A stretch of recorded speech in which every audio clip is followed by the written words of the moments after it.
tayo na daming ang iniisip sa totoo lang eh. Man, hindi alam ng kadamihan talaga kung gaano karaming iniisip ng isang boss.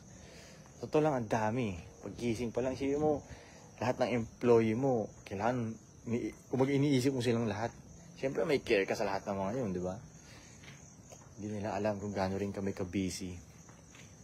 Yeah, totoo, hindi alam ng kadamihan ng mga tao kung gaano talaga ka-busy ang isang boss. Ngayon nga, kahit nagla-live ako dito, actually, trabaho pa rin nga ito eh.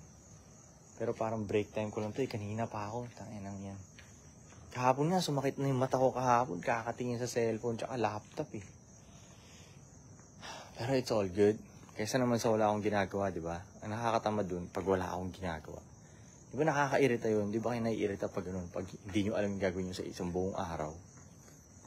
Nakakairita yun. Ayoko na yun. Dati akong ganun eh. Naalala ko yung panahon na ganun ako dati. Yung pagising ko, kain ng almusal, tapos, anong gagawin ko?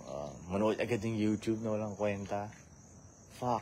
Tapos hindi ko na alam pag natapos ko yung papanoorin ko doon, hindi ko na alam kung anong gagawin ko. Hindi ako nang bumalik doon.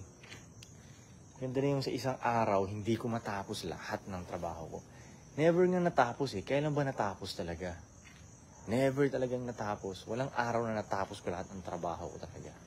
Wala ring araw na busy. Ay, walang araw na hindi busy. Diba? Ba't naman magkakaroon ng araw na hindi busy? Bakit? Para saan? Una, hindi naman kami mayaman. Oh, buti kung mayaman na ako. Hindi. Ayos lang. Pero hindi, layo pa eh.